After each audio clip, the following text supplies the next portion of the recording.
All right, welcome everyone. Holding by the book of Leviticus, chapter 16. Again, I want to welcome everyone. Holding by the book of Leviticus, chapter 16. We're in chapter 16, verse 8.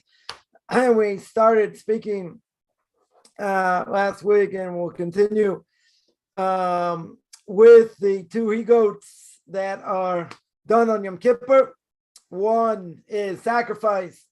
The other is to Azazel, which we mentioned cannot be, obviously to another god. That would be forbidden. That would be idolatry, right? As we've seen, and we'll see today as well. And we went through this very long Orach Chaim Hakadosh, right? Spoke about the evil inclination, angel of death, right, and all that, and what Azazel here represents. We got a little bit deep into that. So now we're going to start with Kli Yakar. Now the Kli Yakar, one of the great commentaries on Chumash, says that I have two goats. All right, I have two goats over here. What are the two goats? What are they similar to? Right? What are they similar to over here? Says Kli Yakar, they are similar to these goats that Yaakov gave to Isaac. One of them he used to make the nice dish that Yaakov loves. And what did he do with it? Rivka tells him, get these goats, I'll make this wonderful dish. that Yitzchak loves, and you're going to get the blessing. Right? And Yaakov's obviously afraid. And he says, what happens if he finds that I'm lying? And Rivka says, don't worry. Right? If anything happens, I take responsibility. Right? That's what Rivka says. Right? She'll take responsibility. Now, what do we have over here? Very interesting thing. Says the Kli Yakar, okay, I have these two goats that Yaakov's going to give to Yitzchak. Now, obviously, Rivka's gonna prepare these goats the way he likes it. And how interesting the language over here is.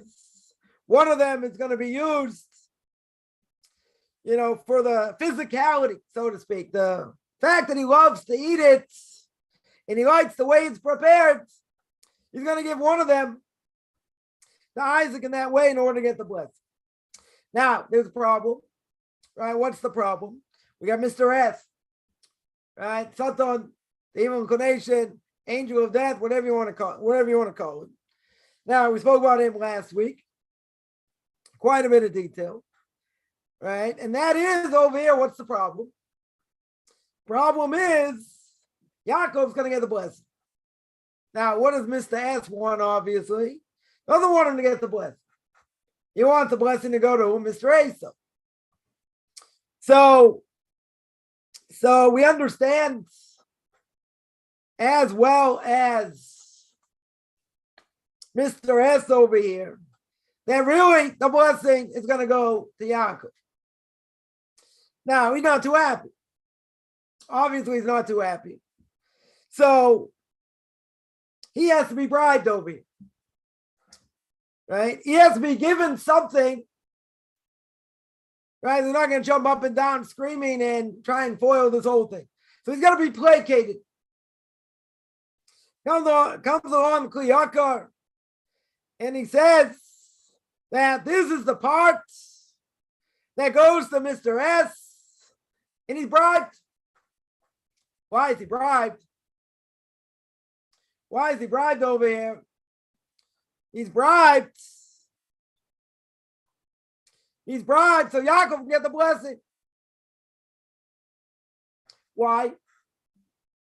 Because that second goat what's it going to be used for? Second goat, it's going to be used for a sacrifice. What's the sacrifice over here? It says Kliyakar, it's Pesach Lashem. Paschal offering. Because Medrash tells me, pick it, Rebbe Lezer, chapter 32, because that day, when Yaakov steals the blessing, quote unquote, what day was it? First day of Passover. That's what the Medrash says, first day of Passover. So Yitzhak says that my son, it's like the heavens have opened up on this day, or the storehouses really have opened up. So too, we have the future generations. We're going to also have 2 goats. Just like 2 goats are given over here. Right? One's to placate Mr. S. One's only going to be sacrificed.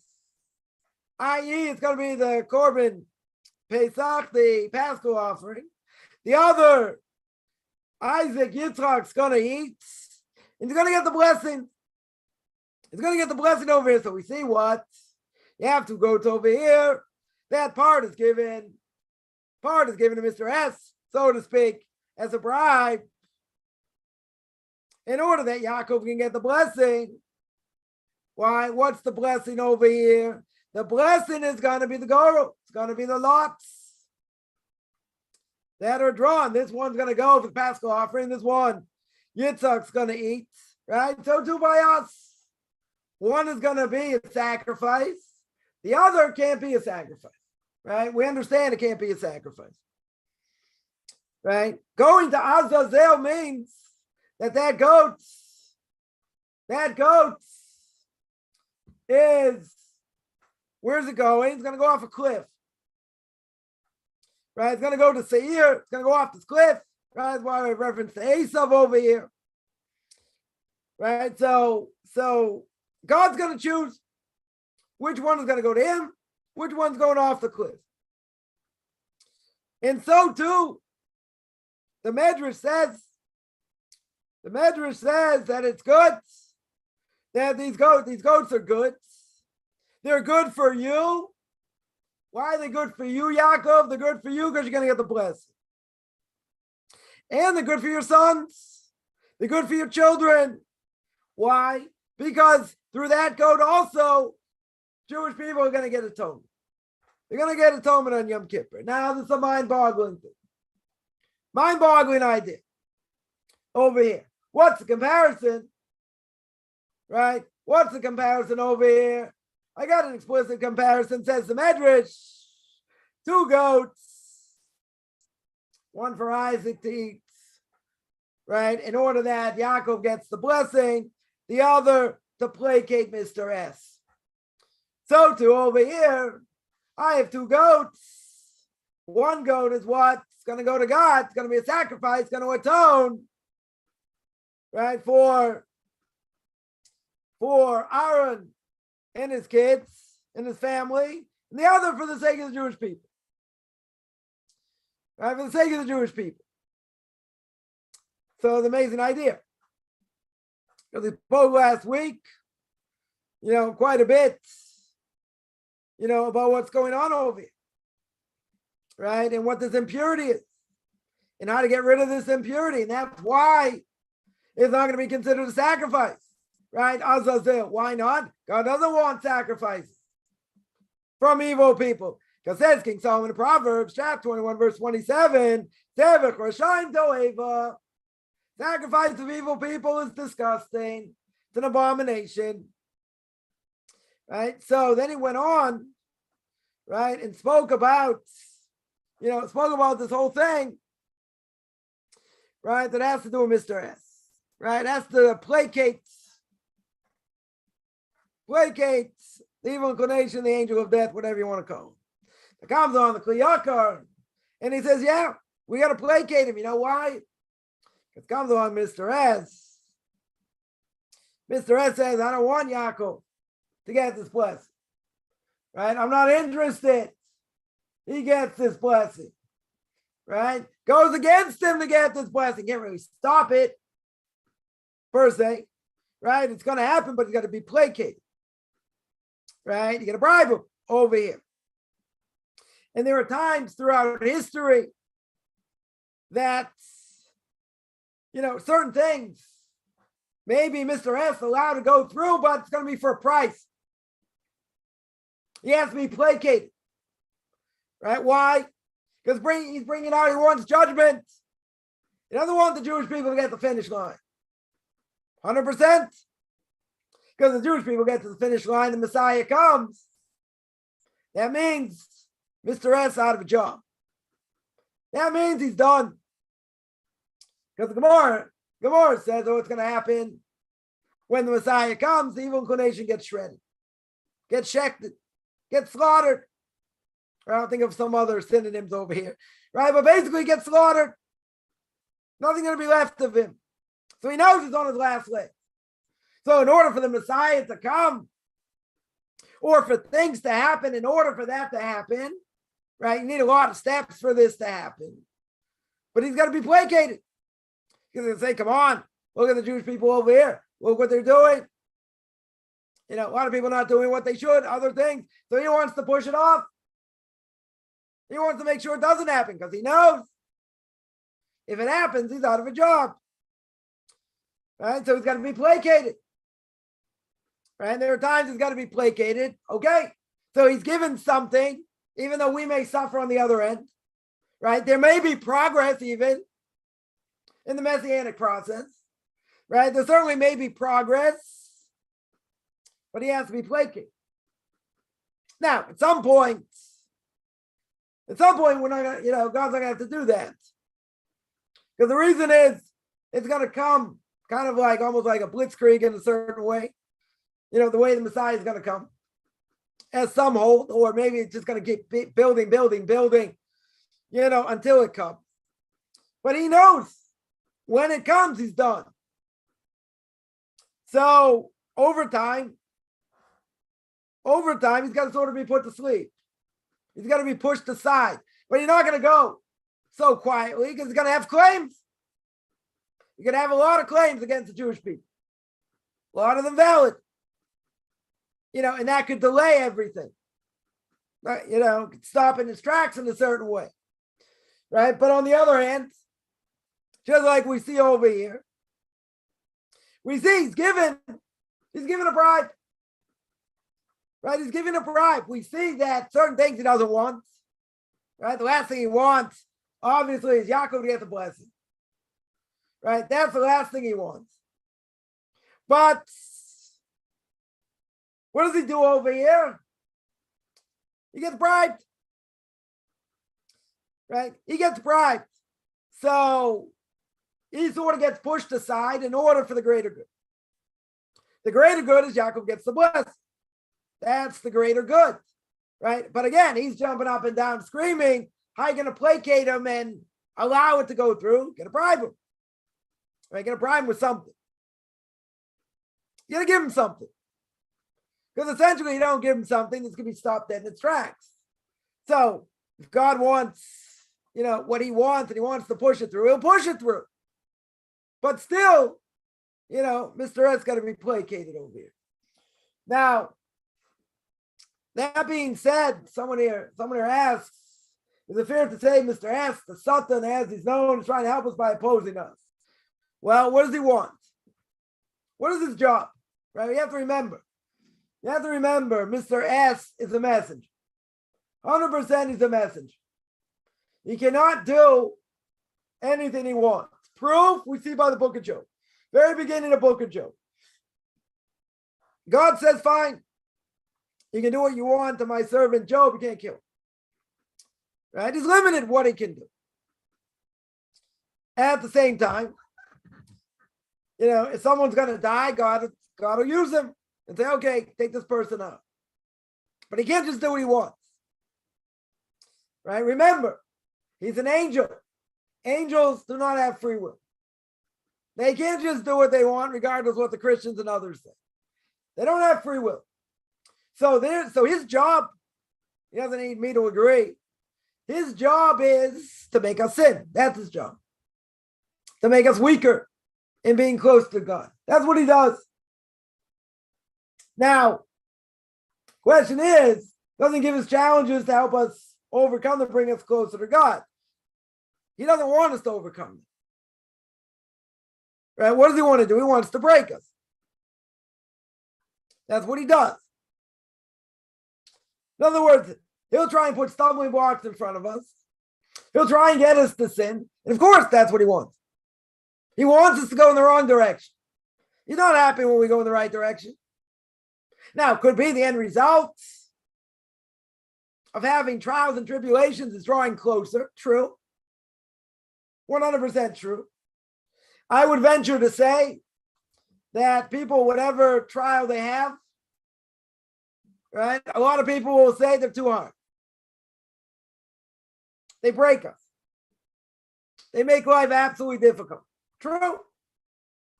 Right? That 100% is true. In the end, we could say, isn't it true that through the trials we have, it draws us closer in the end, makes us stronger? That very well could happen. What also could happen? What also could happen is we get beaten down from them, right? We fail at different levels. Then what does that tell us? Oh, see, you can't do it. See, it's too hard. See, you're a loser. Come on, there's something so easy. Even if we live in a cream puff generation, it's so easy. How could you have failed? And you think you're on a higher level than other people. Come on. Evil inclination does wonders. Wonders. Now, in the end, that could essentially draw us closer, could, give us strength, help us along the way. At the same time, could really break us also. We go through a lot of different things. Some things we overcome, many things we fail. Or hopefully there are a few things we fail at, many things we overcome. But what happens when we fail? How do we look at failure? Right? Do we say, well, the evil inclination got me today, tomorrow's another day? Or does a person say, what can I do? What can I do over here? I failed. I'll probably fail again. How can I face my creator today? Now, the question is what you do with that failure. If it is by accident, if you did it, your evil inclination overcame you, there's repentance for such a thing. If a person did it and they say, well, I'm going to sin now and repent afterwards, that the Mishnah says explicitly, I can't do that. There's no repentance for such a thing. You can repent, you get back on track, that's true. But keep in mind, we'll make it real depressing here, right? Keep in mind, what happens when a person takes a step or two backwards? That means I have to take 2 steps forward to get back to zero. Right? You took 2 steps backwards. I need to get back to zero in order to keep going up. But what happened? What happened was I took 2 steps backwards. Now, it's going to be much harder to fight because the more we do things wrong, then we'll justify it after a while. It's really not so bad. It's only this. It's only that.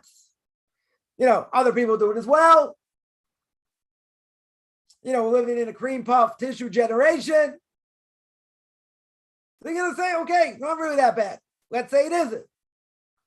So then we get convinced. Then we do it. We do it often enough. Then it becomes part of us. Then we think it's a mitzvah over here. Failure is good. It builds a person. I think it definitely builds a person. But at the same time, failure can break a person. Depends how you take it. If a person, let's say, is a perfectionist, they like to do things right 100% of the time. They don't like to make mistakes. They don't like to fall short. And what happens if they do? It can break them. They're going to say, come on. Can't hold like that. Can't do such a thing. Nobody's perfect. True. 100% nobody's perfect. But see, we want to strive and be the best. And there are a lot of blips on the radar. A lot of blips on the radar. You know, a person does something they know they're going to regret. 100% they know they're going to regret. What can they do? Evil inclination, you know, running wild over here. Evil inclination goes crazy. Can't stop. You could. You nip it in the bud, but once you already start, you know, it's hard to stop. Very, very hard to stop. So it depends how you want to look at failure. Because a JIT, a Jew in training, or even a non-Jew, what would we say? Evil inclination will say, see, you made this mistake. See, you made that mistake. See, Jews don't even want to deal with you. They don't want to accept you.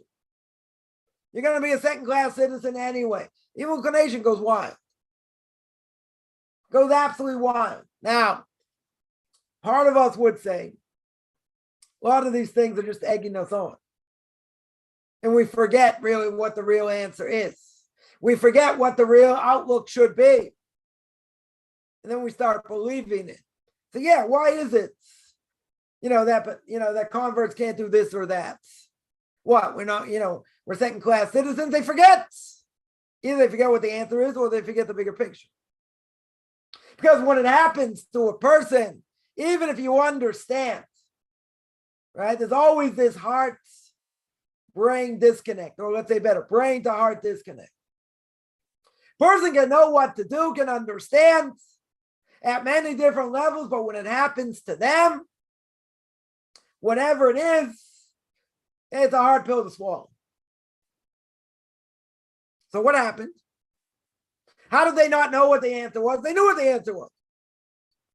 Either they forgot or the inclination is gone to them. And they're like, yeah, why can't I do this?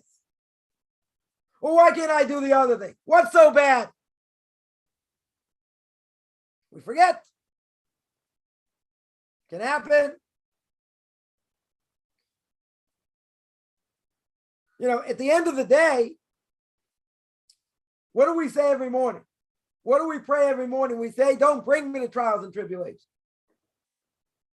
But how do you grow without them? You don't grow without them. We're in this world to toil, the Ramchal says. Right? It brings down in Path of the Just. We're here to toil. God puts a lot of things in front of us. It's going to be in this world. A lot of distractions that we make. Continue to make. But see, we want to go on the right path. We don't want to take steps backwards. It happens. Right? It absolutely happens. So if that's true, the question is, how do we deal with it? It can help us grow. It can help us realize we got a long way to go. True. It can also say, come on, who are you fooling? You're not going to get to this point. You're never going to be able to learn Hebrew properly. You're not going to be able to recite prayers properly. Everyone's going to second guess you. Grows on a person. It eats away at a person. But see, if our heads are screwed on straight, even if we know this may be true, it doesn't matter. And it shouldn't affect us. Why shouldn't it affect us?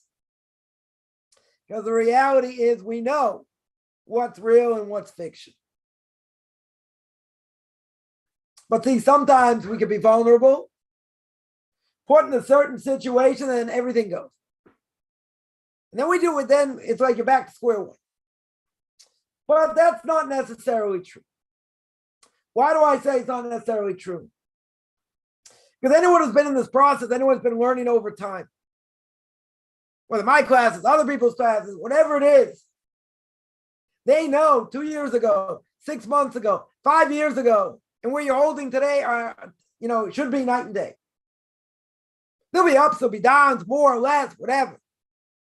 The reality is, when you look in the past and you see where you are now, you just kiss the ground. You should be doing the moonwalk. I don't know if anyone does the moonwalk anymore. You should be whistling Dixie. I don't know how to do that either. Right? Tremendous. Look where we came from. Look at the world where we came from. That's a huge thing. And things that we learn. Building blocks. They're all building blocks. That's what they are. I know more, I know less, I forgot, I reviewed. But shouldn't we be ecstatic? At least where we're holding, considering where we were before?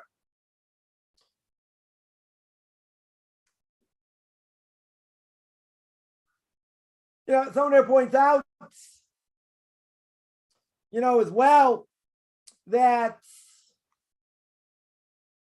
let's call a spade here. When it comes to conversion, there's a lot of negativity. A lot of negativity. Negativity from people in the community. Negativity could be from the based in. Negativity because we're afraid to hear the truth. You weren't expecting that one. Why not? Because a person can be doing the right thing, can be going in the right path. What's the problem? Maybe there are certain things they can't do because of technicality. But what happens? Technicality over here could prevent the person from converting. Now, why do I say it's a problem over here? Because they may know that's true. That may hit them right between the eyes. But you see, they're not going to go forward and not see how to tackle the problem because they want to do what they want to do. They're afraid. Basically, they're afraid of the answer. And someone will say, I've gone this far. I can't go back. Okay. But now it's put up or shut up. Certain things you got to do. Right. Someone here talks about the importance of moving to a good community. You're right. Or move to a Jewish community. Right. That's obligatory. That there's nothing to talk about. It doesn't say anywhere in the Talmud or the Torah, but how are you going to be a Jew if you don't live amongst Jews? Now, this might be almost an impossibility for some people. That'll stop them from converting. I don't think, you have to speak, to a rabbinical court and see, where a person lives and whatever, what they're going to do, what they're going to allow or disallow. But see, that might be a game breaker. Could very well be a game breaker. And when it comes to anything, a person asks the rabbi a question and they say, you know what? I was just listening to someone today saying a similar thing, right? You ask a rabbi a question. You don't like the answer? Well, too bad. You get rabbi shot. Right? What's the Mishnah Perkei Avos say? It says, Aseh lecha rav. Make for yourself a rabbi, kono chachaver. Right? And, acquire for yourself a friend. Now, it's interesting. It says, kono lecha rav. What can we say? What do some people do? Instead of the word rav, they'll add a nun, a yud, and a mem. Right? Quote Rabbi Farchi over here because he's the one who said it. Right? Very, very good to listen to him regularly. Anyway, what does Rabbi Farchi say over here? He says that Perkei Avos says Aseh lecha rav. Yeah, but adds a nun, a yud, and a mem. What do you get? Rabbanim. Plural. You don't like this, Rob? You go somewhere else. You don't like what he said over here? Go ask someone else. The problem with doing that is it's totally forbidden, the Gemara says. It's because you don't like the answer doesn't mean you can't go ask someone else. Doesn't mean that. Now, if this person made a mistake and they made an egregious mistake, and, some other rabbi says, listen, this is totally wrong, and they missed something explicit or whatever the case is, okay, that's a different issue. That's a totally different issue. If they made a mistake. But we're not talking about that. We're talking about where Rabbi gave you an answer, you didn't like the answer. You think it's too hard to do, whatever the case is, you don't like the answer. You're not allowed to rabbi show. That you're not allowed to do. That is totally forbidden. You tell me they made a mistake, an egregious mistake, okay? That doesn't mean there could be a difference of opinion among rabbinical authorities in a lot of things. It could be the laws of Shabbos, it could be things in kashrus, different things, okay. But if you ask a rabbi X, X question, and he says permissible, you can't go ask Rabbi Y knowing that he's going to say forbidden. You're asking a specific question. Could be difference of opinion, okay. But that difference of opinion, we're not saying is something egregious that the first rabbi totally missed.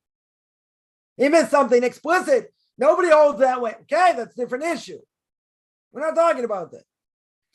Right? Rabbi Farkley was talking about a case where a person more than one rabbi didn't like what he said, went to someone else. That you're not allowed to do. Totally not allowed to do. Now, I had someone which I don't take their questions anymore. But every time I would ask a question, I would give an answer. He said, yeah, but this one says like this, or someone else says like that. So my answer was, so why are you asking me? You already have an agenda. You obviously know what other people hold, so why are you asking me? If you're asking for a psak, what do we do? I'll tell you if I know. If I don't know, gotta go look it up, gotta go ask, okay? Right? But if someone's gonna ask the question, you gotta take the answer. Now, a person could ask legitimately, but don't other rabbis say like this? They could ask that, if that's true. Or is there such a custom like this? Do we hold like this or whatever? So it's either yes or no. But see, if a person's going to do that every single time, and they're going to say, yeah, but I heard someone say like this or someone say like that, and it's a difference of opinion, so why are you asking my opinion? You got to say, no, I'm just curious. No, it doesn't work like that. You have a question, give an answer, fine. If there's a question on it, okay. Not claiming to be the world's greatest scholar here. But that doesn't give you license just to go rabbi shop. Totally not. That is forbidden. Now, it could be there are things that difference of opinion, okay. But see, if someone missed the boat, we'll make it easy. They missed the boat entirely. If they missed the boat entirely, that's a different issue.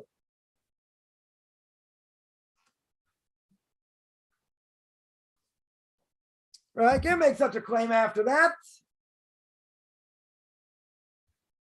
How can we make such a claim after such a thing? Can't make such a claim. That wouldn't be fair.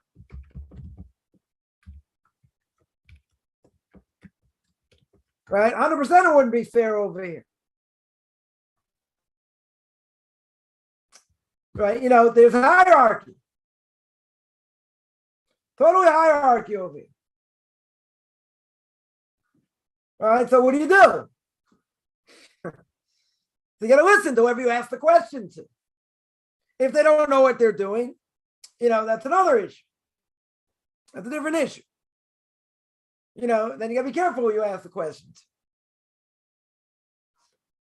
Someone here mentions moving to a Jewish community is cost prohibitive. Yeah, I definitely get that. Right? The closer you move within walking distance of a synagogue, 100% could be very cost prohibitive. So what do? Well, you got to see how far and how close you have to be. To be right down the street, yeah, it's probably going to cost a lot more. To be a mile away, a mile and a half away, that could be okay. Now, that could also be cost prohibitive. Could be. Could very well be. This is what I think one of the most single problems that people have in conversion is moving to a Jewish community. In most Jewish communities can be cost prohibitive. It's true. Not gonna, certainly not gonna deny it. That's definitely true. And it could be, let's say a person lives in a certain place, house value went down if they own, that makes sense. Even if they sell, they're not gonna be able to afford it. Okay. So what do? Well, in such a case, you're kind of stuck. I don't have a good answer. I know someone moved into a community, they downsized, tremendously downsized. That's what they did. Okay, they owned the house. They sold the bought something much smaller, right? Much smaller, but they were, within walking distance. Now, people could say, okay, I don't own. Even rent is cost prohibitive. Could be. It could very well be. Right? So, yeah, if the community is 9 kilometers away, you got a problem, right? You're not going to walk, 3 miles. That's kind of far, or 3.5 miles, whatever it is. That's a deal breaker. Like I said, I don't have a good answer. It's a requirement. It's an absolute requirement. Question is how far. Question is how far will Beis Din say you can live away? Right? 9 kilometers is far. That's probably too far. Right? If you're within, let's say, 4 kilometers, 5 kilometers, maybe they'll cut you some slack. So, it's supply and demand. That's what it is. And, somewhere points out, could be, nearby everything's booked, could be. Like I said, I don't have any good answers here. But, at some point that has to be done. And if it's not done, Beis Din understands, they're not just, making things up over here. They definitely do understand, but that's criteria. That's definitely criteria. So again, the question is, how far away is far away? Now, it could be, let's say for argument's sake, a Beis Din would say, okay, if you're within 6 kilometers, right, 4 miles, that's even far. Yeah, it's pretty far still. Okay, whatever. Let's say they would even agree to that. And there's nothing available. I don't know what to tell you. Except that, either you hope for the best later, or, you find somewhere else to live. Now, a person can say, well, I can't move anywhere else. That's where I'm situated, where my kids are, whatever. That's probably the single biggest problem. And even if we would say, right, so here's the catch-22. Even if we'd say it's affordable, right, let's say, which, again, price is going to, through the roof all over here. But let's say it would be affordable. Now you got to go find something. So that makes it, so, it's like one or the other. Either you can find something, but it's way out of your price range, or you can't find anything, even if it was in your price range.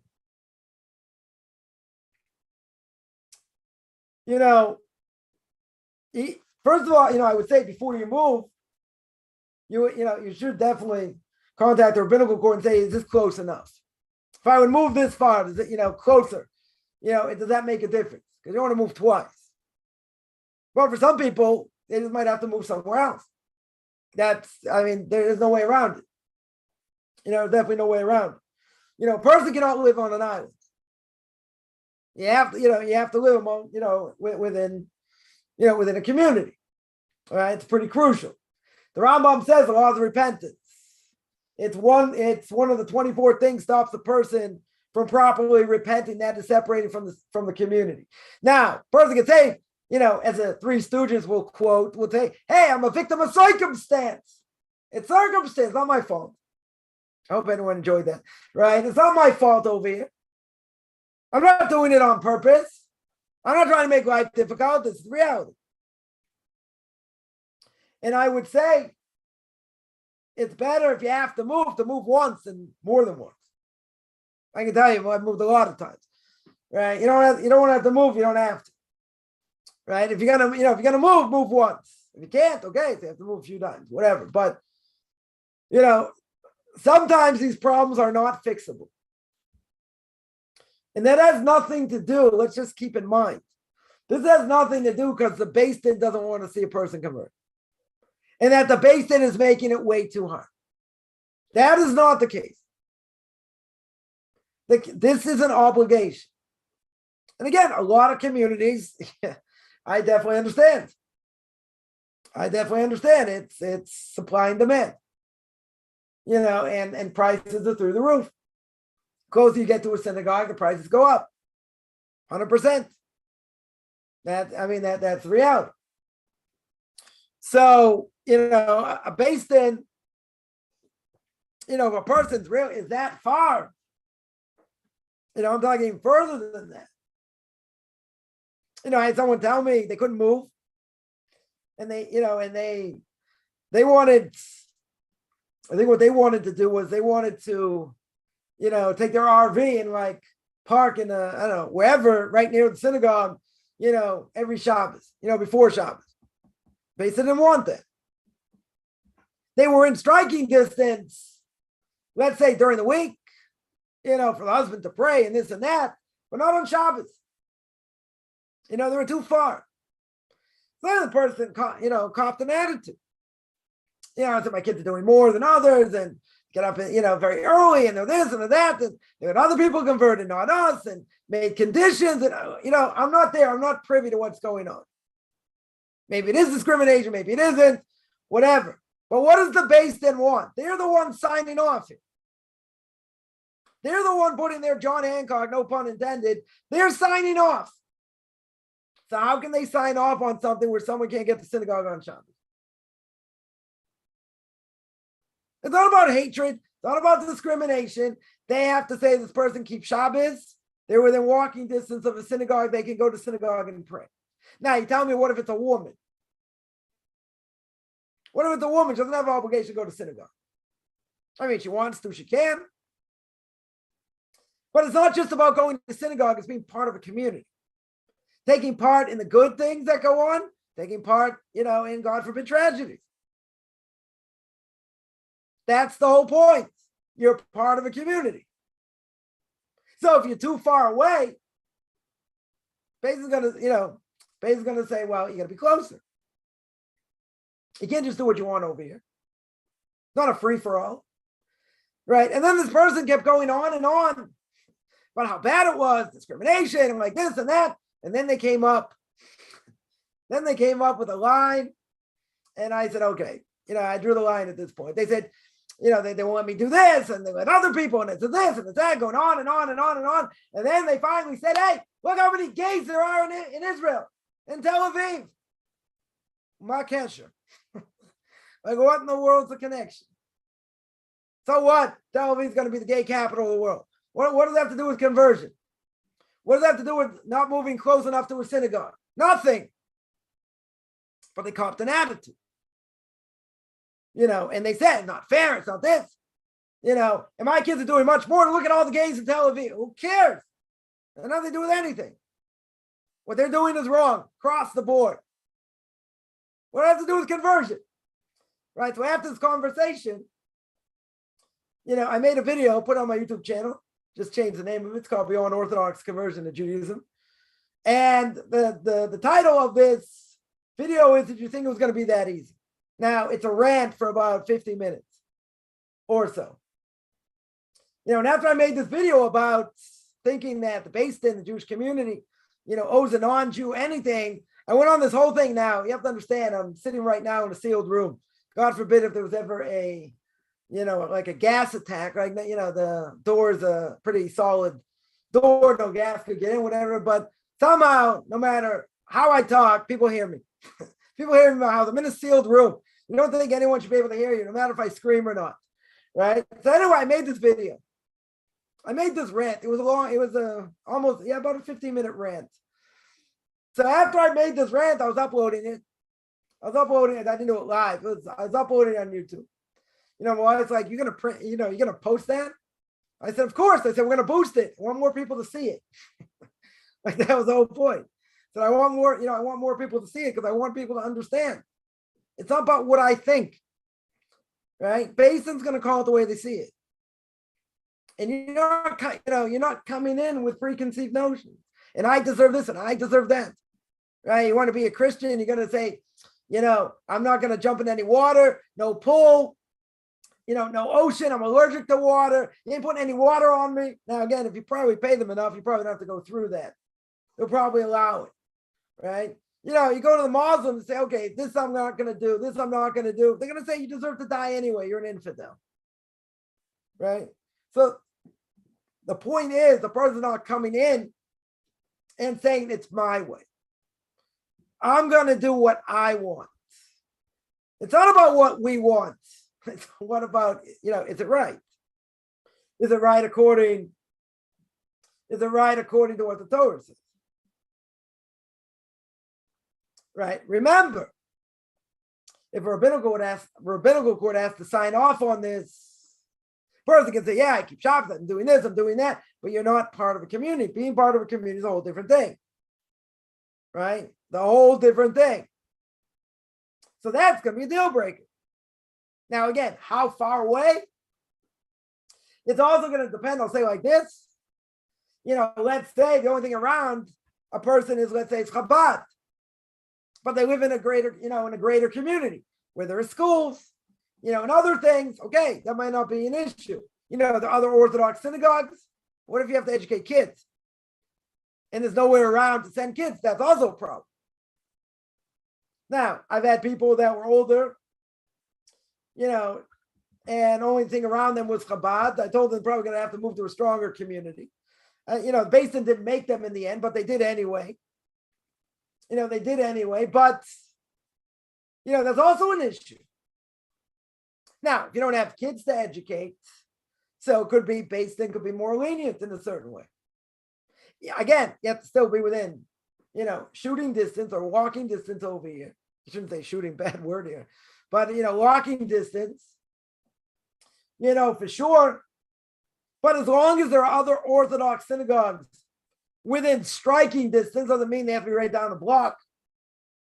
But if, God forbid, Chabad goes out of business, what do? You're stuck. Right? God forbid that should happen. So Basin wants to see there's a bigger community.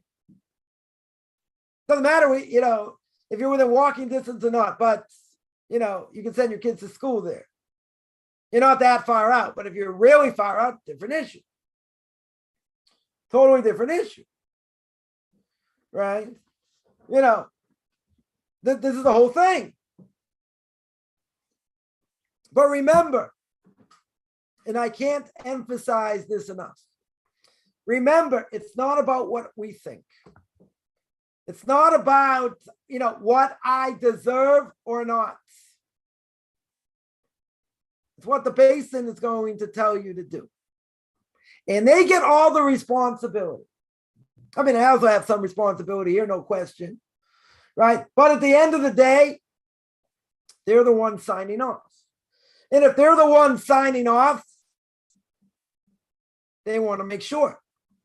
They want to make sure 100% a person is going to do what they're supposed to do. Right? We're not saying, a person can keep, all the mitzvahs and, Shabbos and kashrus and blessings, and they can keep all these things, but you're living in the middle of an island. Now, let's say the person was a born Jew. So that's, we'll cut him a little bit of slack, but he also has to be part of a community.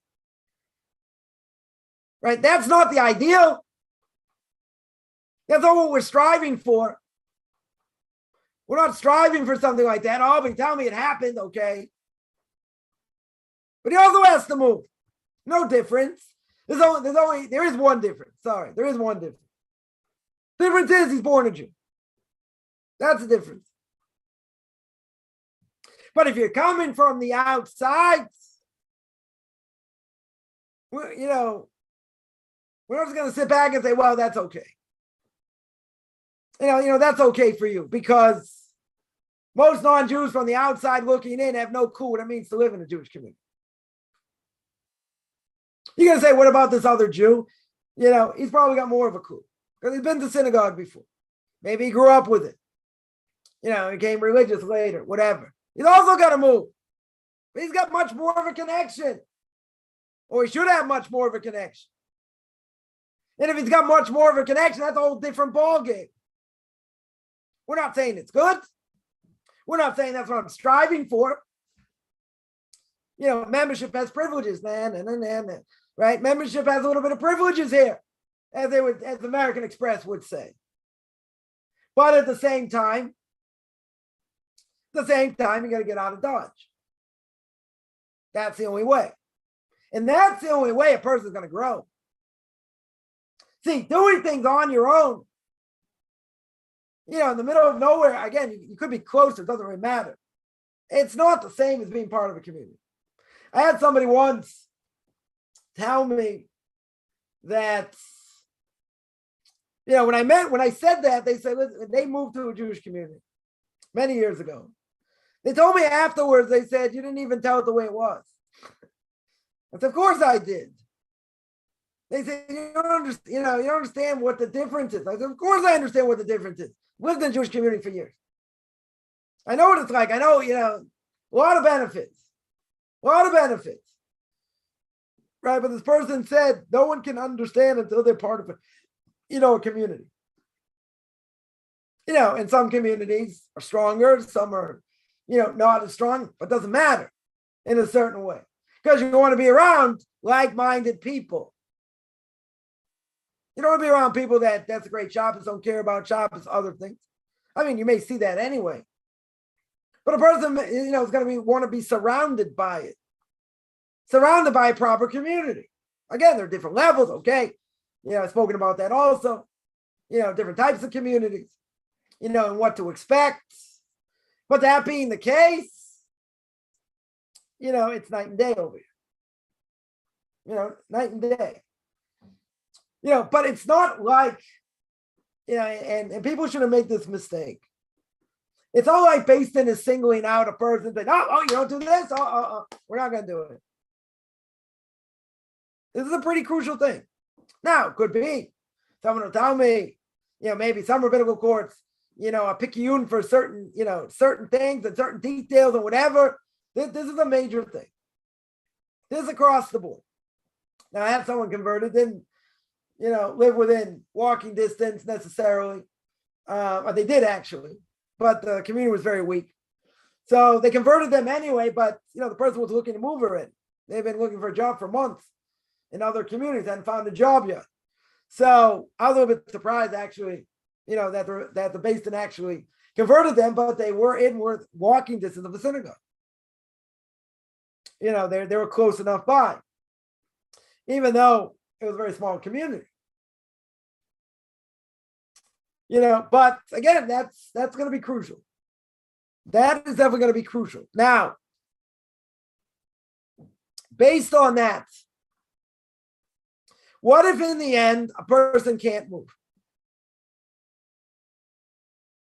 What's the rabbinical court going to do? They're not going to allow them to convert. They'll say, when you move, you're close enough, you'll get back to it. It's a legitimate thing. They're not pushing you off for no reason. But it's a pretty important criteria. And again, there are a number of things that stop a person from converting. This is probably within the top 5, probably in the top 3. I pretty much put it at the top. I mean, there are other issues also. It could be problem with family, spouse, other things. But moving is a pretty crucial thing. 100% pretty crucial thing. And some people, it's something that in their situation can't be done. It just can't be done. And that, that's tragic, but not everyone, this is not consolation, but not everyone's made to convert. If God wanted everyone to be Jewish, they would be. But it's not possible for a lot of people. Even people that are accepted by a rabbinical court, less than 20% finish the process. So a very low number. Either they can't move, problem with the spouse, children, could be a million different things. Why they get stopped. The question is, it's again, something has to be done. But somebody asks, if a person chooses, while we're on this topic, a good Jewish community, not inviting secular speakers, you want a strong community. Again, but it depends where the person's holding. Some people, a strong community is not good. It's just too imposing. If there are a bunch of communities within a community, different issue. Right? Definitely a different issue. But someone that says, okay, it's a good Jewish community, no secular speakers, right? You need to go somewhere. What decision to make, right? How do you know? It's a good question. How do you know where to go? What's the answer? First of all, you have to know what you're looking for. You have to know where you fit in. Does the person fit in a modern community, modern Orthodox community? Do they like Chabad? They want to fit in there. Or do they want to be black and white, i.e. like an outdoor Orthodox community? And again, I have a video on this discussing the different mentality. And they are different mentalities of how they look at, the secular world and other things. But a person has to feel, first of all, they have to know, or at least try and figure out where they fit in. That's not such an easy thing. But you have to figure out which type of community you might fit in best. And then, if a person thinks they know where they're going to fit in, and they're going to target a particular community, then the best thing to do is A, go visit the community, and B, speak to people in the community, even before you visit. If you know people or whatever, call the rabbi synagogue, see people you can speak to, what the community's like. Going to see it, yeah. There's nothing greater than, seeing. Hearing is one thing. Hearing's not the same thing as seeing it. Right? I told somebody once about something, and I said, listen, you don't have to take my word for it. Go see it for yourself. Person saw it, and he said, well, you weren't only right. You only hit the tip of the iceberg. Okay. Seeing is believing. But the most important thing in this case is to try and figure out where you're going to fit in. What type of community you fit in. And then try and find a community like that, whether it's nearby or not. And then, if you think you found, a community that might meet this criteria, then, either go try and visit or speak to people in the community or both. And that'll give you a feel for what, for what the community is like. That's the only way. Again, you have to see, is it an older community? Is it a younger community? In the synagogue, are most people religious? Are they becoming religious? Are a lot of them not religious? You got to see. And you got to see if that's a fit, if that's what a person wants. Obviously, not every place is going to suit every person. So, you're going to have to take time and evaluate. Evaluate where you're holding, and evaluate, there's also dress code in communities. Some just black and white. Some will wear colored shirts, don't wear suits. I mean, whatever, it depends. Depends on the community. Depends what the standard is. Could be there are a bunch of other communities there, so standards different. It's not just one standard. But you have to see. You have to see where you fit in. And you have to see where, if it's a good fit and find out about the place. The only way you're going to find out about it, even if you found a place that sounds sounds good, sounds enticing, sounds like it could be a good fit, then you got to speak to people. Then you got to find people to speak to, and then go see it. Go see the area. You might like the synagogue, you might hate the area. It could very well be. So there are a lot of different factors involved, but 100%. Definitely speak to people, and you should go see it. That'll give a person that'll be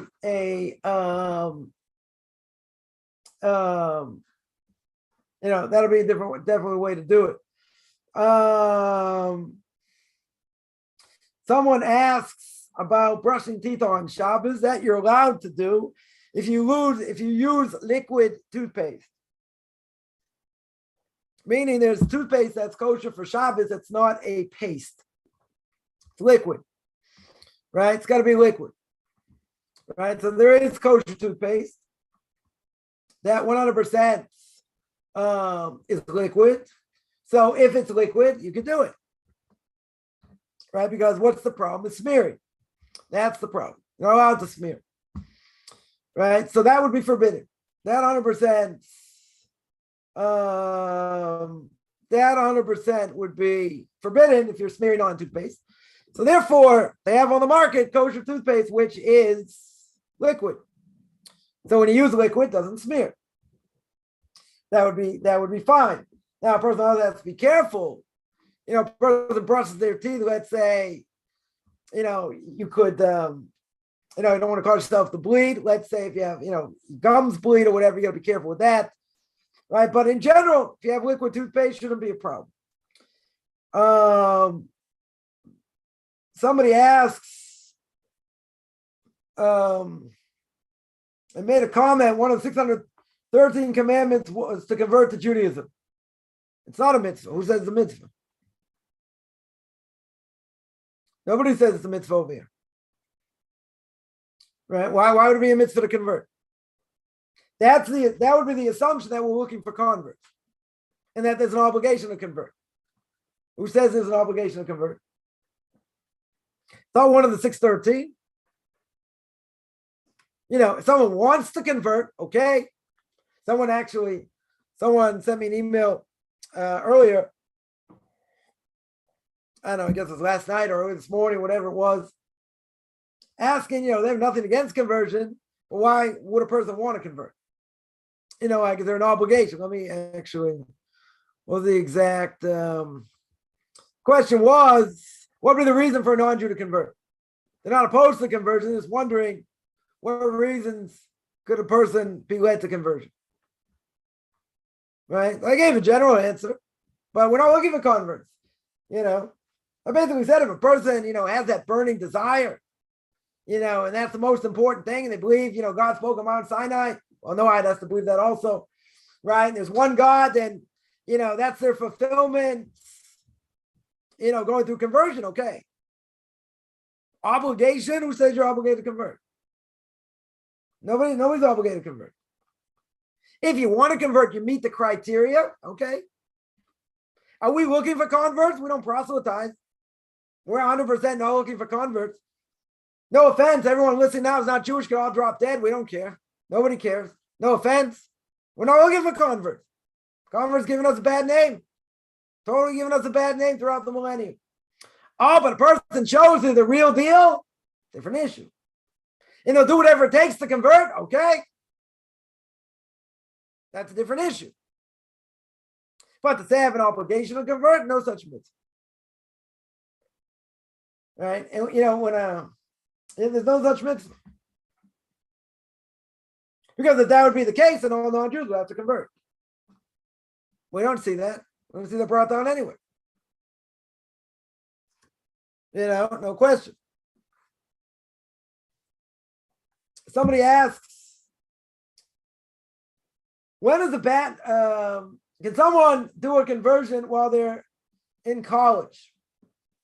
College, I can tell you from personal experience, I've never had success with college students. And there's good reason in general. Right? Well, what's the reason? Because they're in a bad environment, even if they're nearby a synagogue or whatever. right? In order for someone to pass the threshold to convert, a Payson is not going to convert them usually in college because they want to see that they're on their own. They can afford to live in a Jewish community because they're not living in the best environment. If you tell me they're off campus, they've been serious for a number of years, this and that, I still don't think they're going to convert them. They're too young, in general. But,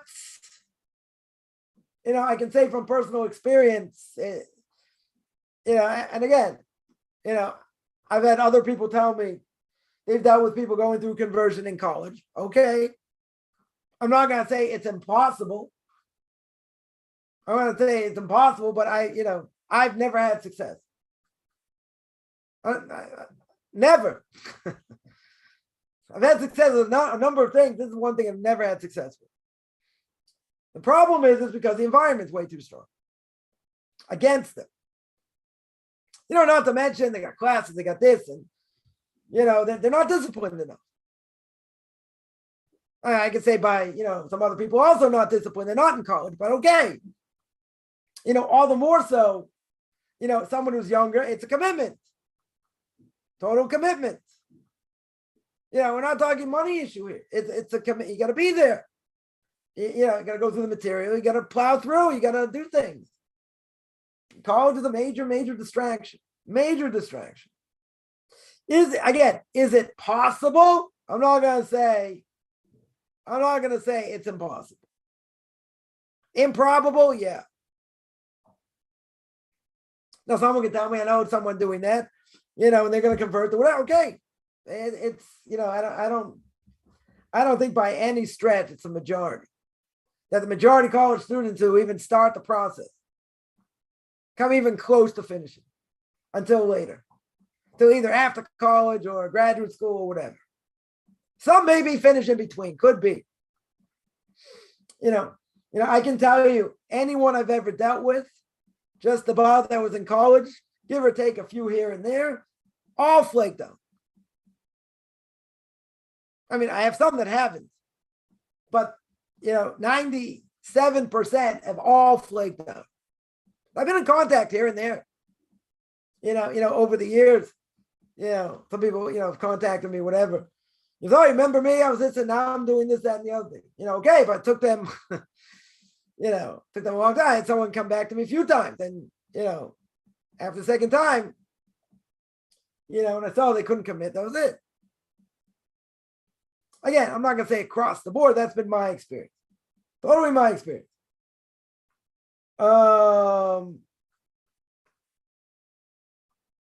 Someone asks, when's a bad time? Change. Common question. Very common question. What do we see? Now you can tell me if I'm getting the question wrong here. But, a person has to know when to jump. What do I mean? A person has to know what works for them, what doesn't work for them, what the end goal is. Now, for most people who are JIT or even about Tshuva, the end goal is that I want to be keeping Torah mitzvahs and living in a community. That's the end goal. Do we always reach the end goal? Not necessarily. Again, we have ups, we have downs, this and that. But at some point, I can't, I'm going to speak in generalities here. But at some point, somebody has to make the plunge. You got to make the plunge. You can't move to the community and say, okay, I hope I find a job. That you can't do. That's irresponsible. You got to pay your bills. You can't say, well, God's going to provide. Well, if you live that way your entire life, God's going to provide, fine.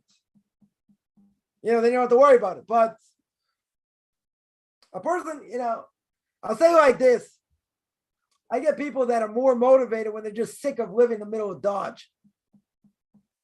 They say, I'm sick of doing things on my own.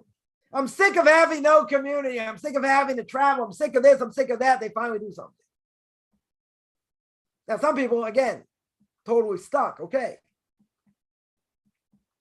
But at some point, I would say a person gets fed up enough where they say, okay, I have to now, as the expression is, I have to get out of Dodge.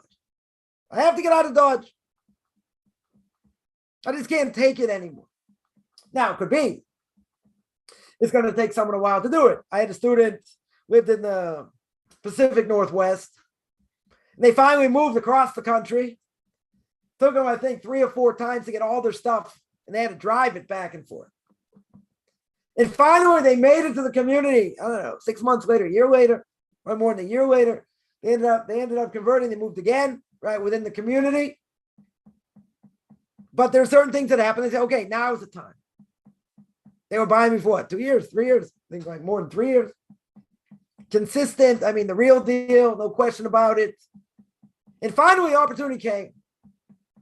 But, they were telling me like they're traveling. Okay, Rabbi, I got to pray for you in the middle of a snowstorm, going through Colorado, going through here.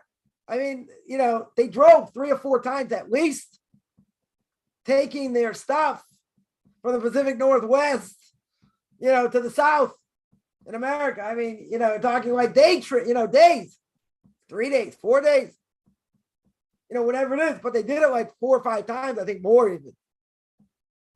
But they got to the point where, okay, now's the time. Different things happened, in their life. And they said, okay, now I'm going to do it. Now I'm going to do it. And they did it. Right now, this person I'm thinking of, they're on disability. They don't have like unbelievable amounts of money coming in. And they did it. I mean, they don't own their apartment. They don't own their apartment. I think they have an apartment. Whatever. They don't own it. They're renting. Okay. But they're making it somehow. But it took more than 3 years for them to get out of Dodge. And they weren't even fully out of Dodge. They had to make a whole bunch of road trips. It's not just like, oh, they drove 6 hours here, 6 hours back. Right? It was like 3 days, 4 days, give or take. And they did it like 5 or 6 times back and forth. They were ready. Certain things happen. I can't speak for everybody. Then, you have to see where your heart takes you also. I can tell you in my own life, where did my heart take me? It took me here. It took me to the land of Israel. Then I got spit out, or I spit myself out. Never thought in a million years I'd come back, but this is the only place I was ever happy. And I came by myself. I was unattached. Right? I came my junior year abroad. So I was 20 years old. Didn't know a soul. Went to the yeshiva in the West Bank. Didn't know nothing from nothing. Then I came back, finished my degree, spent another year, whatever. And I went out. There was nothing holding me in America. But I was basically on my own. The only place I was really ever happy. Right? So you can say, well, that's kind of lonely. You do it by yourself. You're right. But see, I made friends and community and different things, so that more than made up for it. But you're right. It's, you have to know. You have to know when. You have to have, you have to see where your heart takes you and what a person really wants. And then you got to see if it's realistic. I hear people dime a dozen say, yeah, I want to come to Israel. Like the last place I would tell people to come in general. It's hard life in different ways.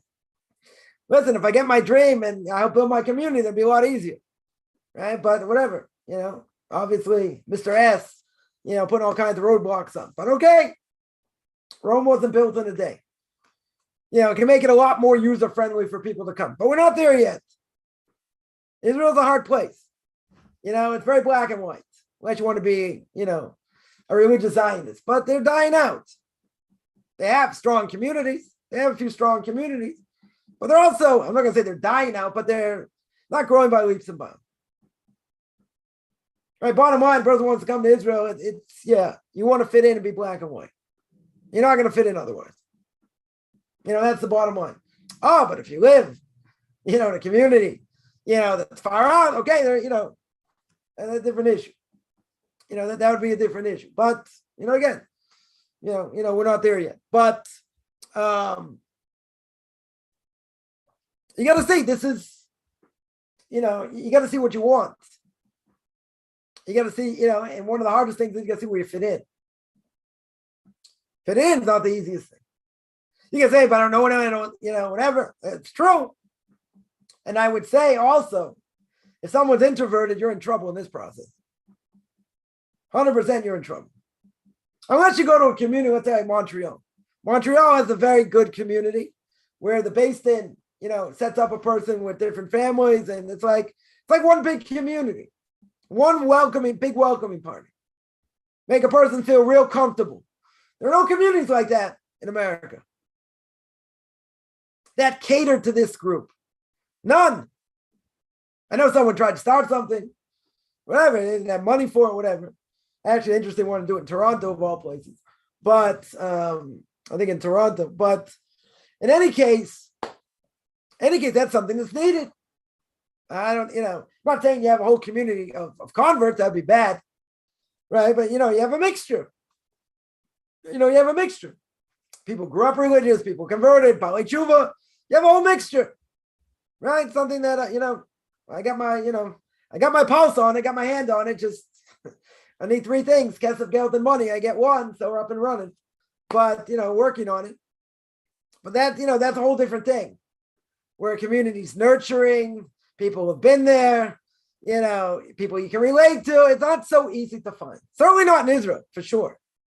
And there have been people that have come to Israel. I'm just going to say, while I'm on this, people have come to Israel, converted, been a disaster. Disaster. There's a family that came. I don't know who in their right mind told them to come, and it was.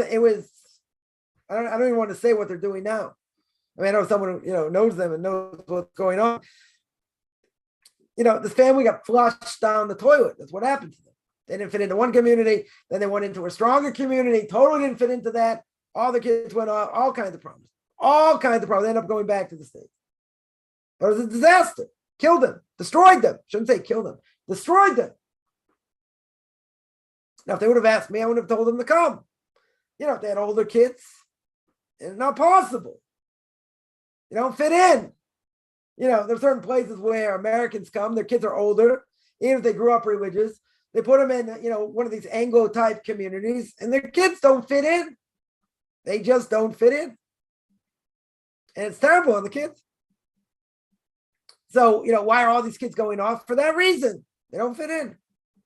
You have a certain, what do they say, by the age of 9. If your kid is 9, you don't bring, over the age of 9, you don't bring them here. Now, I had 2 kids that were over the age of 9 when I came back, and I asked a lot of questions before I came back. It's a pretty big miracle then. Pretty much everyone came out intact. It was a big miracle, but I hadn't left that long. It's not an easy place to fit in. Definitely not easy. Again, I wouldn't tell people necessarily, if you live in America, to go to Lakewood, New Jersey, or go to New Square, or go, to Borough Park, or one of these places. It's too strong for most people. They're not going to fit in. Now, I know somebody that told me, this person was Hispanic, so, looked kind of Sephardic, so, he loved it there. He absolutely loved the Hasidic part of Borough Park. Okay? Most people, that's not going to happen.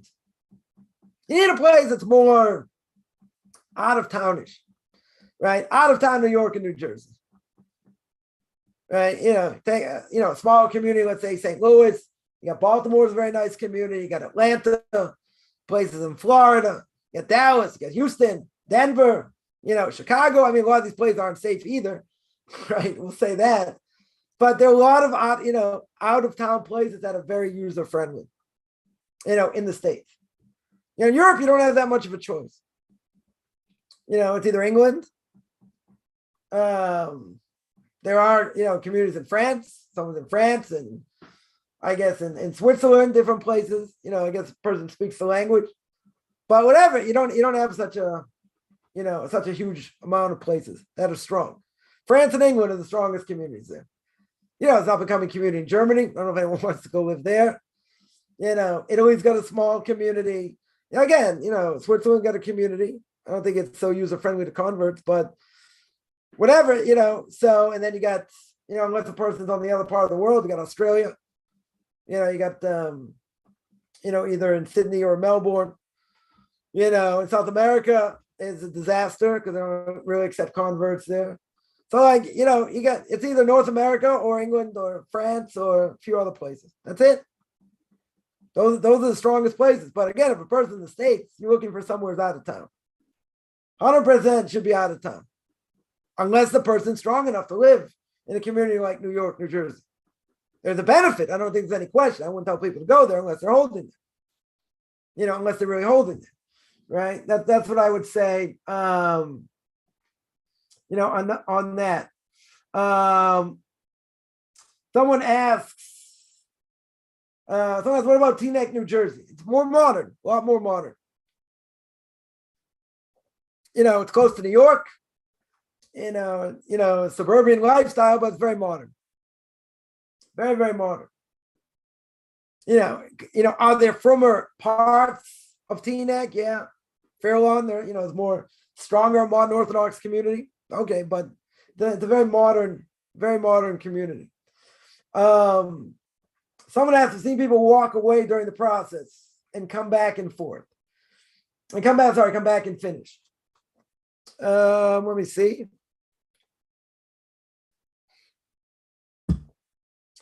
Yeah. I've seen people actually go away and then come back. I don't think it's a lot. Definitely don't think it's a lot. What's more common is, people start the process, continue, maybe flake out a little bit, not totally just leave it. I've seen somebody do that, but they weren't really serious because they were totally messed up in other ways. So they kept jumping back and forth, and that's bad. So, that I've seen by one person, and they're, nowhere today. Not converts, I don't know exactly what they are today. But I have seen people slow down the process. Definitely slow down the process. But it's very rare. I can say it's very rare to see people have totally gone off the deep end, meaning totally left it and come back. It's not so common. I wouldn't say it's so common. I'm not saying it doesn't exist. Right, but I don't think it's as common. I know some people that have been delayed in the process for different reasons. And then, they've gone on to finish, or let's say just about finish, right, etc. But that was under different circumstances. They never left the process. They just were in certain circumstances they couldn't convert. Right? So, that I've seen. And I've seen people that really wanted to convert, and then the spouse didn't want to convert, so they end up becoming a Noahide. That I've seen. That I've seen more often. Because they just can't convert. Right? And they're not going to get divorced, which I never recommend unless they're going to get divorced anyway. But if that would be the case, okay, different issue. But usually, if someone leaves the process, they don't come back. Usually. That's been my experience. But again, it doesn't mean it doesn't happen. Someone asked if I visited the Jewish community in Houston. Yes. Right? Kind of ironic, but yeah, I've been there. I went there a number of years ago. And there are basically, I think, two communities there. I think there are two communities there. There's the Young Israel community. There's another community there. Actually, sorry, I think three communities there. There's a Sparta community there. I happen to know the rabbi there. And another community that was starting up when I went there that's now seems to be flourishing. I have a student that's there. I don't think they converted yet. I'm not sure if they finished the process or not, but I know they're part of this other community. So also, pretty user-friendly, user-friendly community there, as well. They just built a whole, campus for a school there. So they got a lot of good things going on there, in that community. Yeah, let me see other questions here. So someone doing life in prison could never convert. Gotta live in Jewish community, right? A lot of people end up somehow, converting to Islam, maybe other things, but yeah, not Judaism. Usually they'll have a Jewish chaplain there that's, if they're interested, they'll learn with them or whatever. But yeah, conversion, if your life in prison, you're not converting. 100% you're not going to convert.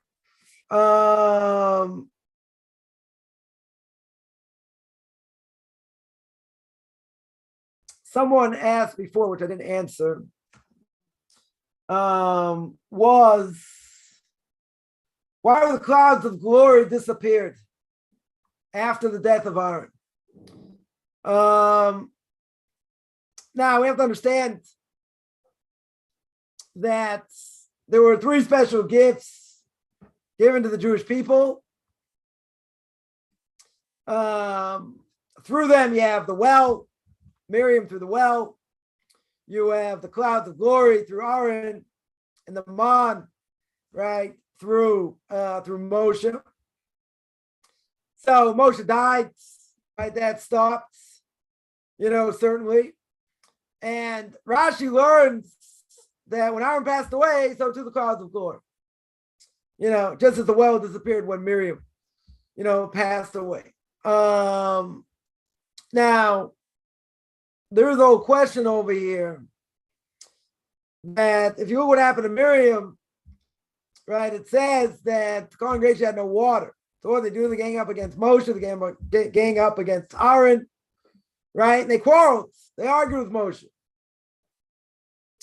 Right? But we don't find that after Aaron died and that the clouds, depart over here.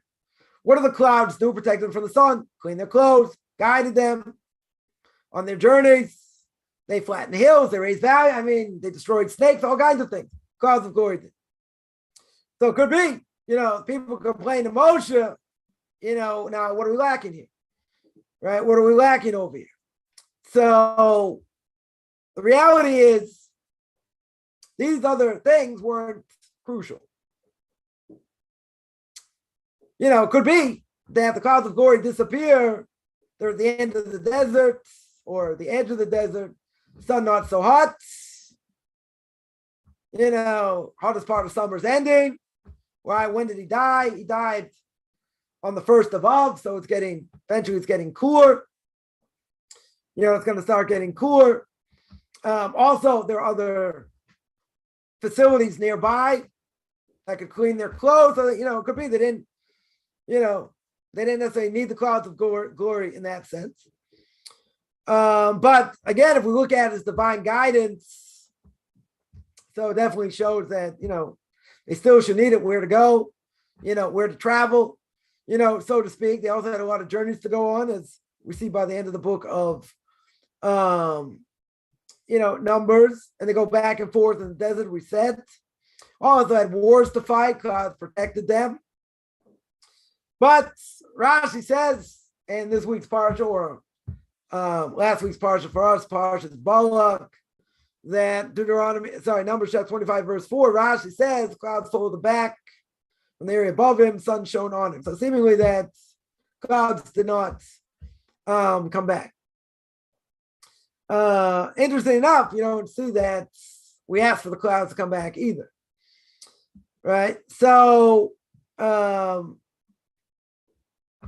could be there are 2 types of clouds, because sometimes clouds are referred to just as clouds and clouds of glory, right? So in fact, they're really, according to Rashi, learns that there are really 7 types of clouds at different, they could have all had different types of functions, flattening hills, killing scorpions, other things. So when Rashi says clouds, he's referring to clouds that are necessary. But when he speaks of clouds of glory, could be he's talking about extra clouds, only that honor the Jewish people.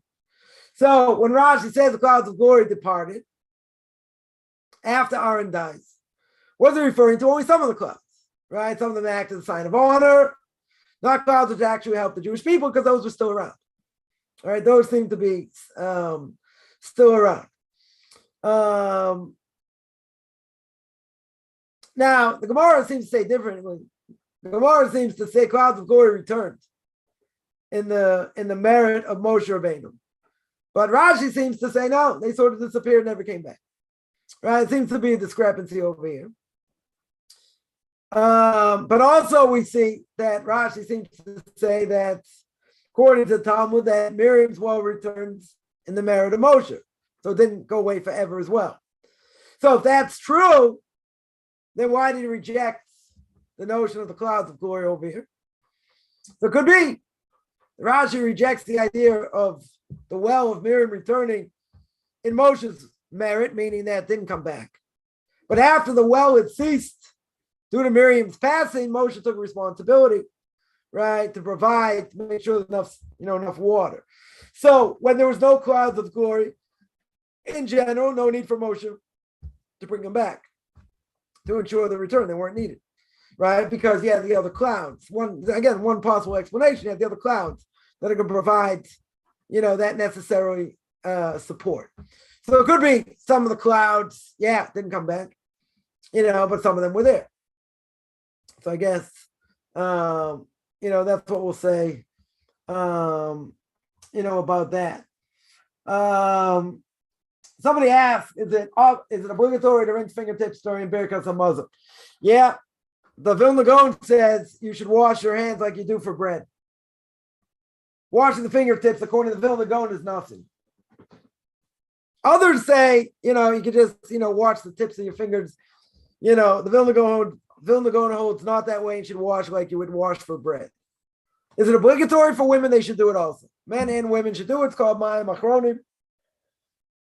What we call the afterwaters definitely should be done. No reason not to do it. Some say women are exempt for it, or even men might be exempt for it, but the custom is we do it. Now, I heard someone say, well, if they're a woman, they get up. It's kind of, maybe for modesty, they shouldn't get up. Why not? Well, it has nothing to do with modesty over here. Right? So they get up. They get up at the end of the meal to wash. Okay. Right? Not a problem. But I would say we should go like the Grove. We should go like the Vilna Gaon. Shouldn't just wash your fingertips. You wash, you should wash like you wash for bread.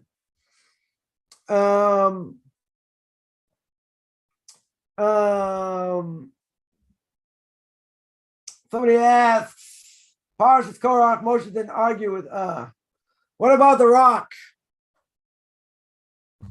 Moshe speaks to the rock. For that reason, God says, you did not sanctify my name. You and Aaron. Aaron dies, and Moshe Rabbeinu was told he'll never enter the land. He's not going to enter the land no matter what he does. Even though Parshas Chonon, he had all these prayers and prayers and prayers to enter the land, and God says stop. Right? And he stops. Because it could be, if it went further, God would have allowed him. But he doesn't. He doesn't. What's going on over here? Right? So, the question is, he spoke to the rock. He hit the rock. Isn't that enough? Miracle that water came out. There's different reasons why Moshe didn't want to use God's name to have the water come out. They think the Jewish people were on the level, whatever. And he gets punished for doing such a thing. Now, again, if he spoke to the rock or hit the rock, isn't the same thing? Pretty big miracle, water comes out. True?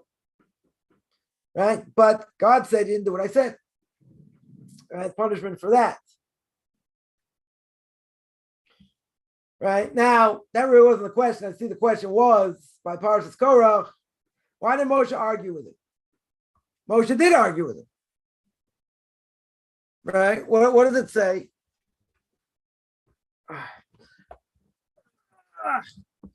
What does it say over here? Right? Let's say what Korach says. What Moshe says back.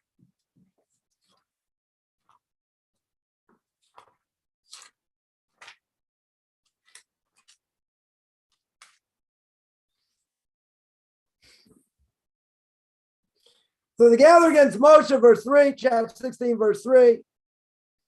And they said to him, it's too much for you, your entire assembly, all of them are holy. Moshe doesn't answer. Moshe doesn't argue. Right? That's the question. Why doesn't he argue? Right? What does Moshe say afterwards? He says, you come tomorrow, God will make known who's the Holy One, who's not.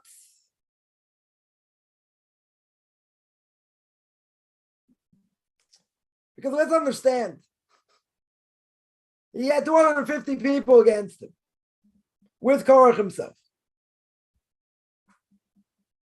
He said, they're all holy. Why do you exalt yourself over everyone else? So I would say simple explanation. Simple explanation would be, when you're dealing with a rabble-rouser, somebody like Korach, don't matter what you're going to say. Korach's got an agenda. And the more he would answer, let's say, the more he would answer, the more Korach is going to badger. The more Korach's going to make fun.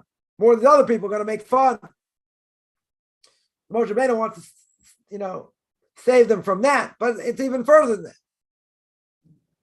We understand the Torah says Moshe is the most humble of anybody. If Moshe is most humble,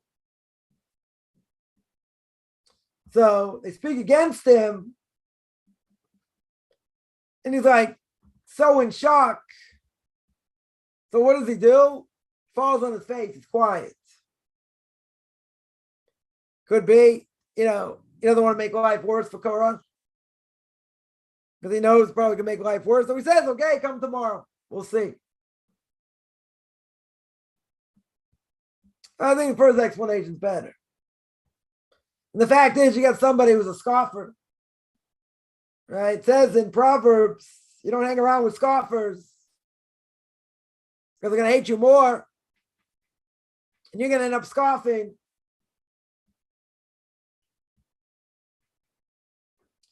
So here Moshe Rabbeinu understood. What happens if I open my mouth against everybody? What happens if I answer Korach over here? And Korach opens his mouth. And the other people open their mouth. And they bring a whole bunch of more people to their defense. And it snowballs. Moshe Rabbeinu doesn't want any part of it. So what does he do? He says nothing. He says nothing in order that maybe there's going to be less damage down the road. Whoever's with Korach at this point, okay, let it just be them. But see, if you're in a crowd, we'll make it easy. Person's in a hostile crowd. You're in a hostile crowd. So basically, they're not going to listen. And whatever you say, they're going to make fun. Oh, come on, you really think that's it? They're going to make fun. They're not going to listen. They're not going to be interested in listening. So what's the point of saying anything?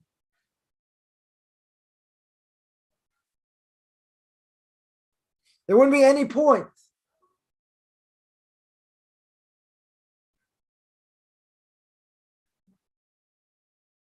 There wouldn't be any point over here. Why would it be?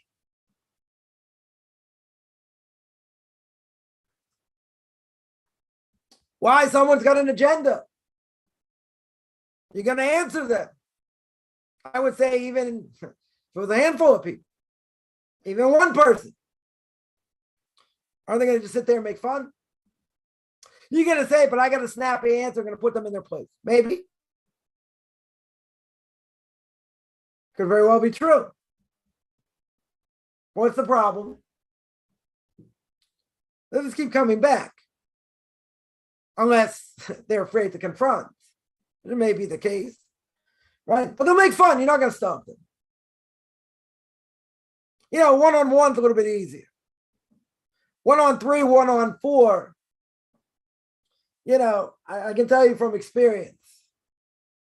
Even giving a good answer, a proper answer, but they're not going to take what you say seriously. So you can have the best answer, and you just get made fun. It's like, come on, you really think there's that? It doesn't go anywhere. But see, if You were just like them at one point. So if you were just like them, you know what you're thinking. And you sound like you're proselytizing. I had someone tell me that. They're like, get off your soapbox. Get off your soapbox. I don't have to listen to you. You're right, you don't. You just happen to be listening now. Right? But you might not get anywhere. Totally might not get anywhere. Okay? And the more you may say, even if what you're saying is true, you may just keep digging yourself in. You have to know what to say, how to say, and it could be it goes nowhere. Because we mentioned many times you cannot answer someone who has an agenda. You can't answer them. They're not interested in an answer. You're going to say something and they'll make fun of something else. So you have a choice. Should I answer them or shouldn't I answer them? Or someone tells you, I'll give an example. It's talking about life after death with somebody. If somebody says, well, really? There's life after death? Give me the short answer. Give me an answer within 30 seconds. What does that tell you? They don't want an answer. And if I would have tried to give an answer after 10 seconds, they would have told me to stop. First of all, I couldn't have spoken that fast to even get out the answer. But even if I could have, they would have told me to stop after 10 seconds. So you know what my answer was? I said, I got a great video. I'll send you the link. You can watch the link if you want. You don't want to watch the link? Okay. But someone who tells you to give me an answer in 30 seconds about a major question within Judaism that could take, hours to answer. And they say, I want a soundbite. Are they interested in an answer? They're not interested in an answer. So they're not interested in an answer. They say, I got a great video here. You want to watch it? Here, I'll send you a soundbite. Great. That's where they're holding. Now, a person can do that. But they're not going to let you get into the discussion. 100%. Because what happens, you prove them wrong. I had a discussion with somebody a number of years ago. And basically, one of the things they said was, I'm a good person. When I heard that, it's okay, this is my opportunity. So what's your definition of good? How do you know what good is? How do you know morality is not relative? Once they heard where the conversation was going, they nipped it right in the bud. They stopped it. They said, we're not having this discussion. So much for being open-minded. I don't know how we got onto this, but we're not having this discussion. Oh, you know why? Because they know. Because they know there was an element of truth coming here. And they didn't have an answer. So what do you do in such a case? I got in what I could get in. It was a golden opportunity, okay? I said, God, give me a chance. Bam, bam, bam. That was it. I didn't, half a minute went by and that was it. It stopped. Because they knew I had them trapped. They knew I was boxing them in a corner. And they said, I don't care what you say. We're not having this discussion. Okay? That means someone has an agenda. Has an agenda. 100%. So you can choose. You want to argue with someone who's got an agenda or not? If Moshe Rabbeinu is the most humble of all people, he's not going to waste his time here. Right? Even if he opens his mouth, other people are going to join in. He doesn't want that. Because more and more Jews are going to get killed. He doesn't want that. Right? So he fell on his face, didn't say anything. He just said, okay, we'll see tomorrow. Right? That's what I would answer. That's what I would answer for that. Somebody asks, if I heard Muslim expecting some world events to happen soon in Israel? I don't know. Good question. Are there any world events going to happen in Israel? Not that I know of. I don't know. Could be there rumors out there. Could be. I haven't heard anything, but Doesn't mean they may not necessarily be planning anything. Don't know. Somebody asks, we can't see women, but what if women like us? I would say as a guy, it's a good problem to have, but it's not. Right? We shouldn't be looking at women, right? The problem is, the person walks outside in the summertime, you probably, certain way you wish you were blind if you're a guy. Why? Because women dress the way they dress. I don't think I have to go more detail than that. It's pretty pathetic. But you're right. We're not allowed to look at women. Guess what? Women aren't allowed to look at men either. Because what does the Torah tell me? Third paragraph of the Shema. We're not allowed to go after our eyes or after our hearts. So what does that mean? It means for men and women. Women can't look at men when men can't look at women. They're going to say, we can't see women. What if women like us? So what? So what if they do like us? So they also have to have control. They also should be looking at men, regardless of how they're dressed. Even if they're dressed, properly. They're not wearing shorts, not wearing tank top, this, that. And so what if they stare? We're not, let's say we're not wearing, tight pants or whatever. And they stare, that's their problem. Right now, could be if if a guy would dress in a provocative way, and a woman looks, so he could be over Torah prohibition of putting a stumbling block in front of a woman, right? If he's dressed in a certain way, a woman's easier to understand. If she's dressed obviously, in a certain way, and she causes a guy to look, so he transgresses by looking, no question about it. But if she's dressed in a provocative way, she also transgresses. Now, what's more common? Guys speaking. What's more common? A man to stare at a woman or vice versa? A man to stare at a woman. That's much more common. But if a woman would look at a man, that's a problem. Who says that's permitted? Right?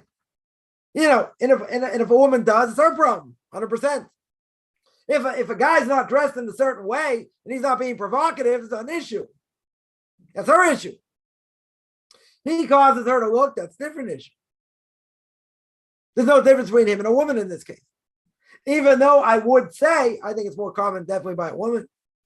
And she can say, I can dress the way I want. And if he stares, it's his problem. You're right, 100%.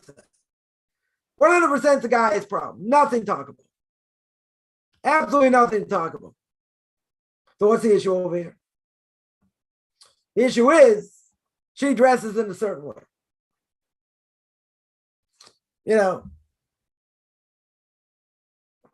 Summertime. She comes out looking like she's going to the beach. Tank top, shorts. How vile be that? We just like walking around in a bathing suit or whatever. Right? No embarrassment over here. Someone will say, well, isn't that natural for women to go out like that? You say, yeah, isn't that the norm? Who cares what the norm is? Guy's still not allowed to look. If a woman comes in front of him, okay, well, what can he do? He looked, but if he's not thinking other things or staring or whatever, so not his prohibition. But who says she doesn't have an obligation to dress properly? She does. What about by a non-Jew? Oh, good question. Can a non-Jew transgress over here? Maybe as a moral imperative.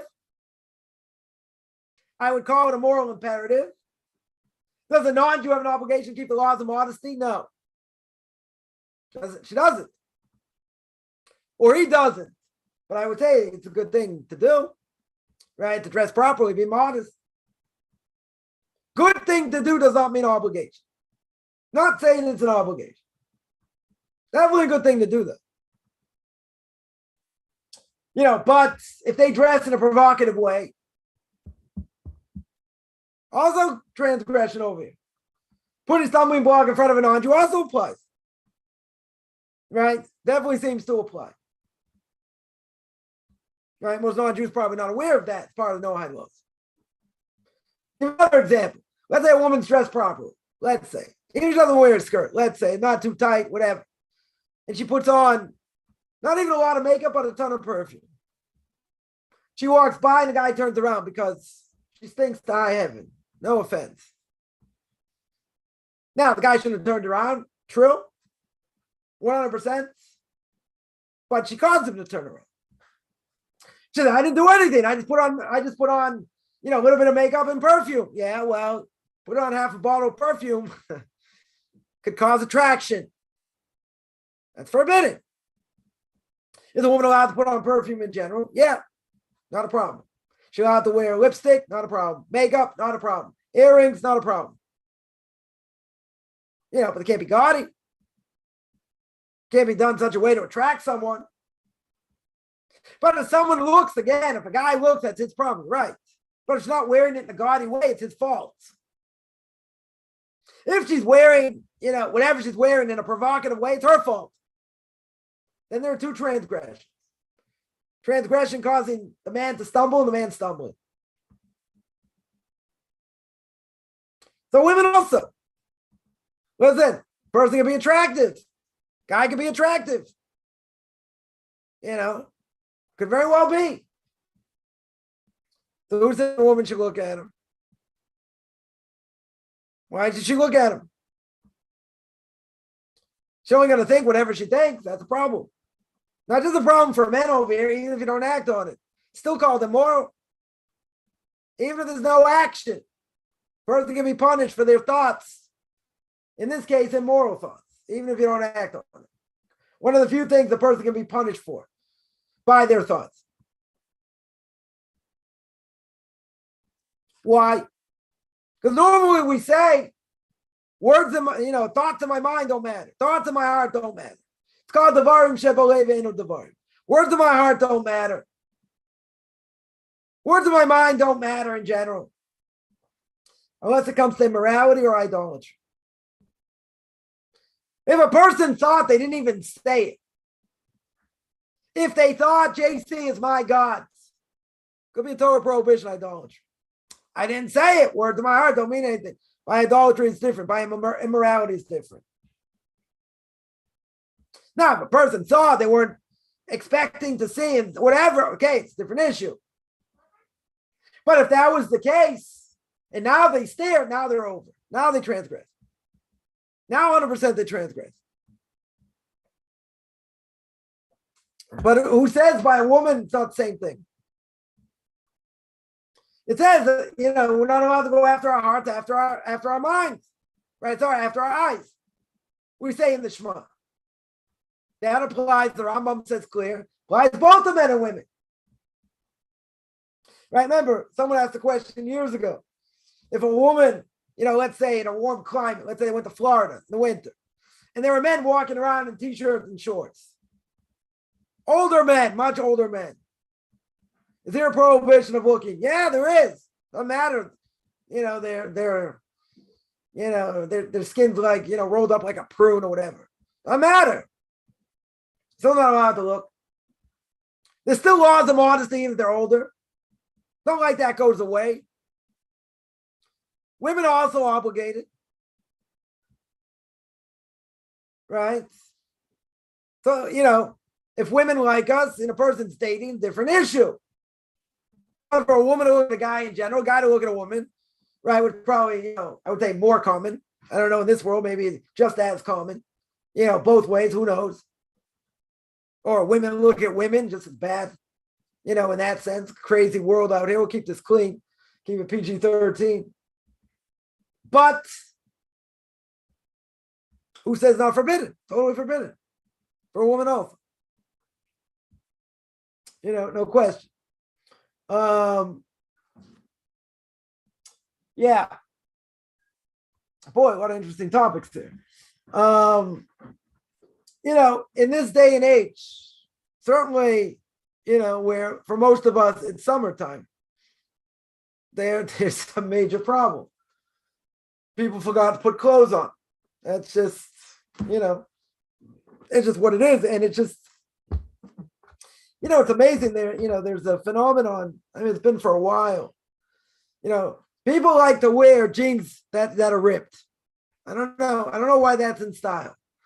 Maybe people have different explanations. I don't know. You see people wear ripped jeans, men, women, whatever. What about ripped jean shorts? To me, that was a new one. I think it was last week, not that I was looking. Someone walks by, ripped jean shorts. I was like, come on. One thing, you got jeans that are ripped. I get it. Shorts also, but there's no, morality's gone out the window. People just, they don't care what they wear. It is, and we got to be careful. Men have to be careful. Women have to be careful. Thinking of say, but how do you stay clean? Your thoughts clean. You're out and about in the world. You got to work on what we see. Now, we're not always in control 100%. I agree. That doesn't matter. Someone comes in front of us. It happens. We don't have any other thoughts. We look the other way. Good. When a person is now thinking and their mind wanders and this and that, that's when it becomes forbidden. If it happened by accident, I get it. You're not going to be liable here. But when your mind starts to wander and you're thinking this, that, and the other thing, that's forbidden. You're going to say it's not my fault. You're right. The person who walked in front of you wasn't your fault. There are people I see, it's pretty amazing. There are people I see that they walk with their eyes down. So they don't see anything. Now, they don't bump into anything either. They're careful. Why do they do such a thing? For exactly this reason. They just don't want to see anything. It makes sense. If it's possible to do. But, it's we got to be careful. We definitely, have to be careful here. Someone asks, how to reincarnate a demon? Demons aren't so common, right? Spoken about it on Tanakh Talk. You should look on video I've done on Tanakh Talk on it. Demons don't have the same powers they used to. Much, much weaker. Times of the Talmud, they were much stronger. Different reasons why they don't have the same power, but they have, the Gemara says, they have certain character traits of angels, certain character traits of humans. So you can say, how do I know somebody's not a demon? You don't. But again, they're not, time of the Talmud, they were, much more frequent. I mean, they hung out in certain places. Rabbis came in contact with them. Today, they caused a lot of damage, certainly as well. Today, we have no idea, right? The power is much, much weaker today. We don't come in contact with them. We don't know they're there, if we see them at all. Right? So, I don't think it's something to worry about. Let me say, but what if I come in contact with them? How do I know? We don't. It's pretty irrelevant subject because we don't have contact with them. They don't have as much power as they did. So that being the case, it's not something to be concerned about. Back in time at the Talmud, they did. Okay, today they don't. There is such a thing which is extremely not common. I'll just mention something called the D-book, where a soul, is about to get ripped to shreds by these destructive angels, and they go into another body, take over someone's soul, and then you have to try and get that soul out. Exactly how that works. That's also extremely not common. Extremely not common. Maybe it's happened a few times in history, maybe. Right, but that, what about something like that? It's so uncommon, and not something to worry about. It's something that, it happened, it existed, whatever. We move on. If you read the book Derech Hashem, it speaks about it a little bit. It speaks about spiritual forces, how they work. Right? The Ramchal in Derech Hashem, the way of God, speaks about it. And what the character traits are, different things. Right? So, you can look over there. Any other questions?